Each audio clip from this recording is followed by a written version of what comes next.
বন্ধুরা, তোমরা কেমন আছো? আশা করি তোমরা খুব ভালো আছো। আমিও খুব ভালো আছি। আজকে তোমাদের আমি চিকেন কষা করে দেখাবো। আর এই চিকেন কষাটা একটু ঝাল ঝাল লাল লাল কালারে চিকেন কষা করব। আর এই চিকেন কষা করতে কি কি লাগছে দেখো। আমার পেঁয়াজ লাগছে, আমি একটু পেঁয়াজের পরিমাণ আজকে বেশি নিয়েছি যেহেতু কষা হবে। আর গোটা গরম মশলা আছে, রসুন আছে, আদা আছে, টক দই আছে, কাশ্মীরি লঙ্কার গুঁড়ো আছে, সানরাইসের গরম মশলা আর গোটা জিরে আর ধনে গুঁড়ো দেবো। চলো বন্ধুরা, রান্নাটা শুরু করা যাক। বন্ধুরা, আমি কি মশলা বাটবো তোমরা দেখে নাও। আমি কিন্তু রসুনের পরিমাণ কিন্তু চিকেনে বেশি দেবো। তোমরা কিন্তু চিকেনে করতে গেলে একটু রসুনটা বেশি দিও। দেখো চিকেনের টেস্ট কিন্তু দারুণ হয়। আদাটা একটু কমই দিই আমি এমনিতেও। এই যে আদা দিলাম, আর অল্প একটু পেঁয়াজ বাটবো, আর বেশিরভাগটাই আমি ভাজবো। চলো বন্ধুরা, রান্নাটা শুরু করা যাক।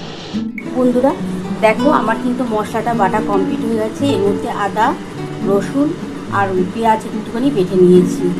দেখো বন্ধুরা, এবার আমি চিকেনটা কিভাবে করব। চিকেনটার মধ্যে প্রথমে আমি একটুখানি হলুদ দিয়ে দেবো। আমি 1 চামচ হলুদ দিলাম।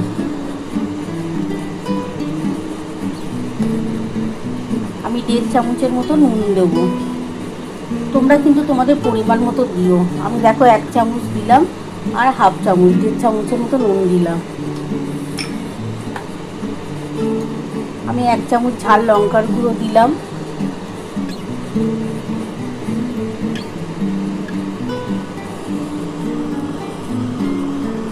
আর অল্প একটু কাশ্মীরি লঙ্কা গুঁড়ো দেবো। দেখো তোমরা দেখতে থাকো বন্ধুরা। দেখো আমি ধনে গুঁড়ো দিলাম একটুখানি, এই যে ধনে গুঁড়ো অল্পটুকু একটু ধনে দিলাম।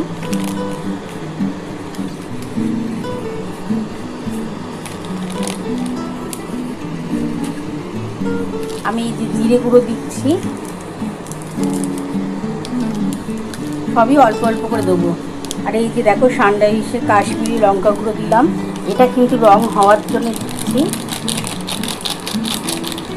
আমি আরও অল্প একটু কাশ্মীরি লঙ্কা গুঁড়ো দেবো। বন্ধুরা দেখো, আমি কিন্তু কাশ্মীরি লঙ্কা গুঁড়োটা অল্প ছিল তো, তাই জন্যে একটা প্যাকেট কাটলাম, যে আরেকটু দিয়ে দিলাম কাশ্মীরি লঙ্কা গুঁড়ো। এটা একটু রঙটাও ভালো আসবে, আর খুব ঝাল ঝাল খেতে ইচ্ছা করছে আজকে, ঝাল ঝালই হবে আজকে। এবার বন্ধুরা, এই যে মশলা বেটে রেখেছি এটা আমি 1 চামচ দিয়ে দেবো।